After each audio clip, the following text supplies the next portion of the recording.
What's up everybody, my name is Brenden and this is BigBearB Creative.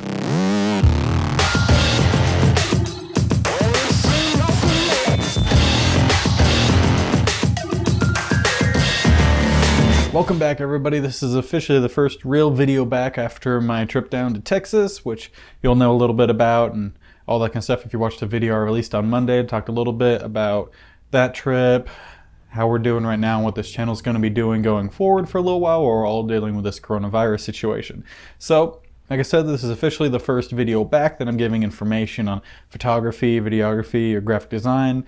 This one is, if you saw the thumbnail, which I'm assuming you did because you clicked on this video, it's going to be about photography and how I took my camera and the settings I used and all that to take my beach long exposure shots, which we're going to see me also edit on Sunday, so make sure that you stay tuned, subscribe and all that to watch those videos as well. So for this video in particular, I'm going to take you over to my computer. I'm going to show you the image and kind of help describe to you what makes a long exposure, what settings I used to get what I did, and then tell you a little bit about how I got a little bit more out of it with the editing. But for the most part, all the editing is all going to be on Sunday's video. So like I said, you're going to have to stay tuned for that. So if you're excited about this video and ready to learn, just stay tuned. We're going to jump on over to my computer now and get started on this. Alright, so now that we're over in my computer, I'm going to show you a little bit about this image in particular and how I took it, the settings I used, and basically how I got this long exposure shot.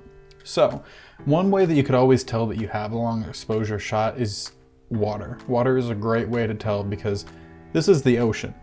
Oceans, they have waves, they're moving a lot, obviously. And what you could tell here is that the water is not necessarily smooth, but you don't see the waves. You just see differentiation in the coloring. If you look down here in the middle of the pier area, you could tell that it looks like the water is a little bit higher, but you could still see through it, and that's because that's where the waves were. But during the time that my long exposure was being taken, the waves had gone over there and gone down. So that way you still see a little bit, but you also have a little bit of differentiation in color, like I was talking about, that shows that there was movement there. So that's a great way to tell first if you have a landscape, or not landscape, if you have a long exposure. This is obviously a landscape photo, but sorry if you heard that, my phone just buzzed. But yeah, so that's how you can tell long exposures. There are also different other things, like clouds can be a way to tell, or astrophotography, that's all long exposures. But for this one in particular, and I am using Luminar 3 to show you this, if you look over in the top right hand corner here, under info, this is just, it's a viewer screen. If you click on this button over here, that just shows you all the photos that you have in at least that folder. The Luminar 3 also just has it to where any photo you have on your computer, it will show up. I just sort all mine just so it makes it easier for editing purposes and all that. But yeah, so when you're in this view, that just means you're just looking at one photo, so it's basically just a viewer, and if you click on info, it'll actually give you a lot of info about that image. So it has like the time, date that you took it, the size of the image, and the actual storage size. It then also gives you information based off of what camera you took the photo with, so if you guys are curious about what camera I use, it says right there. It's a very basic camera for a DSLR, inexpensive for starters. I will be looking to upgrade when that's all possible, but due to the coronavirus right now, not exactly going to be accessible for a little bit. But yeah, so that's the camera I use. It also tells you what the white balance is. So this was cloudy because it was an extremely cloudy day.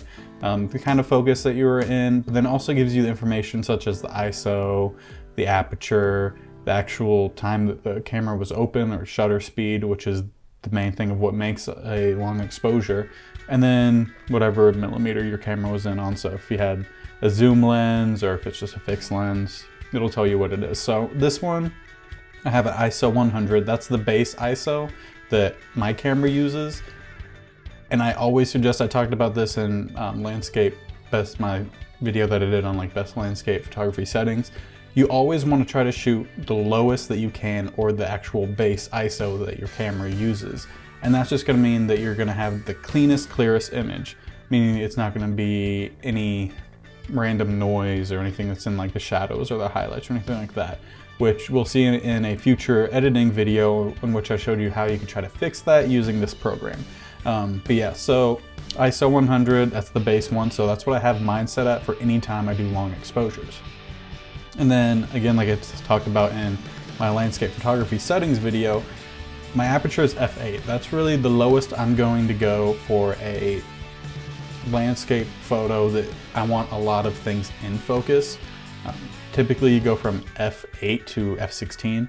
My camera's best at like f8 to f11, which is what I was talking about with it's a good beginner kind of camera, but the more higher up you go, the better the camera will be in those higher apertures.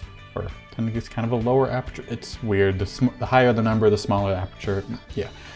So I used f8, and like I said, you really want to use either between f8 or f16, depending on your camera. If yours is more of a lower end or beginner type of DSLR, you'll want to stick to around f8 to f11.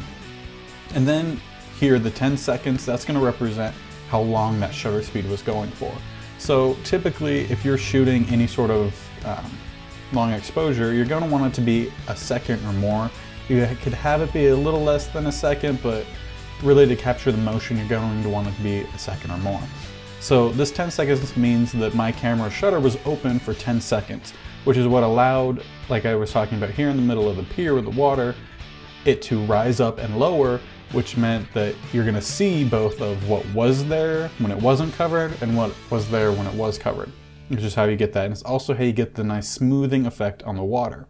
It's also a great way to bring in a lot of light, which will help with that whole ISO 100, because I was talking about before how you want to stay closer to the base level of whatever your camera is for your ISO.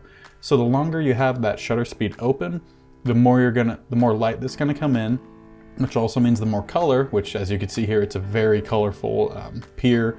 And you could also see a little bit how I edited that too, to just bring it out a little bit on Sunday. So make sure you subscribe to watch that. But yeah, so it brings in the light, it brings in a lot of color, and it smooths out any movement or blurs it out. Kind of depends on how you want to view it or how still the thing is that you're having a long exposure of. So if it's a leaf that's blowing in the wind, it's going to look really blurry, but in terms of water, it's going to kind of smooth it out. Same kind of thing with clouds. If clouds are moving, it'll kind of smooth them out. So kind of just depends on the faster it's moving, the more blurry it looks. The slower it's moving, the more smoother it's going to look. Yeah, so for this one, that's what I did. I stuck with ISO 100, f8, and then I had a 10-second a 10-second exposure. Jeez. And then I had it zoomed into 29 millimeters. I took it on an 18 to 55 millimeter, in case you were wondering. So yeah, so basically that's how I took this one. I had it on a tripod. You always want your camera on something sturdy that's not going to move, whether that be a tripod, if you're sturdy enough and you could just do a monopod, or if you just want to set it down on something. The thing is, you just do not want it to move, because any movement is going to distort any sharpness, which as you can see here with the pier, my camera wasn't moving because the pier is still very sharp, but the water was moving, so the water had that blur or smoothing effect.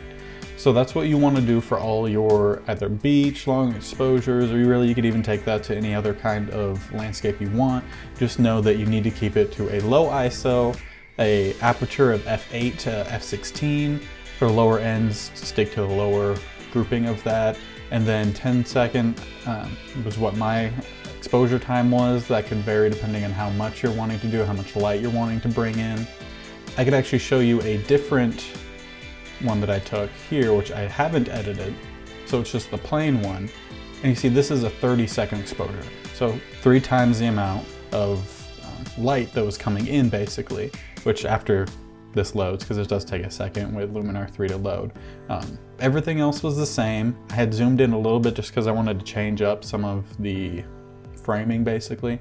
But as you can see here, the water is a lot more smooth. You don't see as much detail in the flow of it as you did in the previous photo, but you also have a lot more light. And with that, you also do lose a little bit of the color, although I will say this isn't edited yet.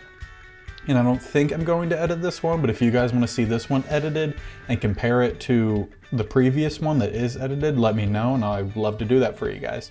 But so that's the main difference you're going to get here with the longer exposures. It's going to smooth things out more or blur them out more, depending on what is in motion.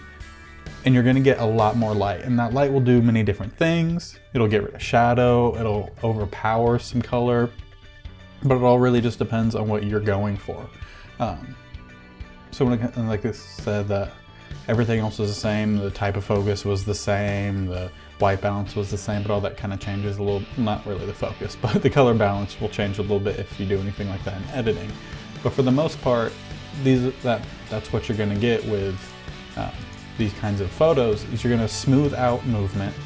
So it's really nice for water because it's going to either show the flow of the water or it's going to show the flow of the sky or anything like that. But you really don't want to use long exposures on items that you don't want to be blurred, basically. So like I was talking about before with the tree, if there is a tree, like let's say there was some seaweed or something in this photo, it would basically, like if it was in the middle here and there was some seaweed that was coming out of the water, it's just going to be a giant clump of green, because you're not going to have any of the detail of that, because that'll be flowing with the water. So there would just be a random bit of green blodge of randomness in there that you don't really want in there. So you have to be careful when you're choosing what you want to be long exposured. But for the most part, that's the basics of how I took this photo and how you could take this information and take your own photos. So now that we've done through all that, I'm going to jump back over to me over there to finish up this video. So if you've ever been wondering how photographers are getting these shots or how you could get these shots, I hope this video helped.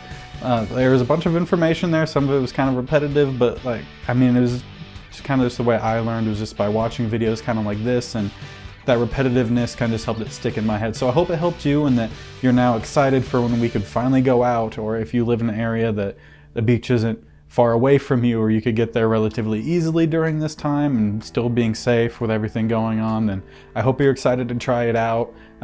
This photo, like I said, we will be editing it on Sunday, or it's obviously already edited, but I'm going to be showing you how I edit it on Sunday. So make sure that you subscribe so that you don't miss that video and a bunch more. We're going to be doing this kind of stuff for the next couple weeks, where I'll show you the kind of settings I used for a certain type of photo on Friday, which is today, or future Fridays, and then how I edited that photo that next Sunday, or few days after, because next Sunday kind of makes it sound like I'm talking about the next week. But yeah, so that's what we're going to be doing for the next few weeks and all that, until I just have too many photos that I can't really keep doing the how-tos, and we're just going to do a bunch of photo editing videos. Also, let me know if you guys want any sort of tips, tricks, or how-tos for videography or some graphic design or anything like that, because I do love to do those on this channel.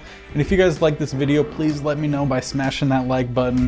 It really goes a long way in helping me know that you are enjoying this and that I'm really creating something here that's going to help you and also help me just remember how to do these things. And because like I said earlier, like the process of repeating really helps things stick in people's minds. At least that is how it is with me. So the more I do things, the more I know how to do them. I can do them quickly, so I make sure that I don't miss out on any great photos that I could bring to you guys. So like I said, subscribe, like, comment down below if you guys want any other kind of videos during this time or anything like that.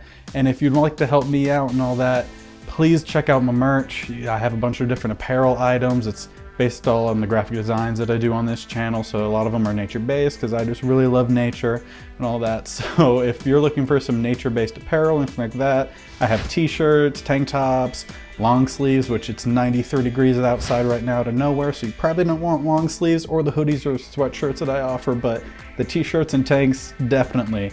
So make sure you check those out. They're going to be linked down below. You can find them on my merch page on my website or on Teespring. Also, this photo that we talked about today and that we'll be editing on Sunday will be available as a print if you just really love it and want it in your house. If it reminds you of a trip you were going to take, but since this coronavirus outbreak you weren't able to take it, it'll let you just bring that into your own home, or you could even save and put it in your office or whatever you would like to do with it. So make sure you check that out. Again, it'll be linked down below. You can find it on my merch page, or it'll be on my Zazzle store. Really, you can just go to my merch page and go to either one of the apparel or the photo prints that you want. It'll all be there and you can just go wherever you want. There's also a couple more pieces of information in this video for like, in the description for this video that'll be down in, like I said, in the description box for the music that I use, links to my website, anything like that. So make sure you check that out if you're interested, and thank you for watching this video. Hope you have a great day. Be safe and go be creative.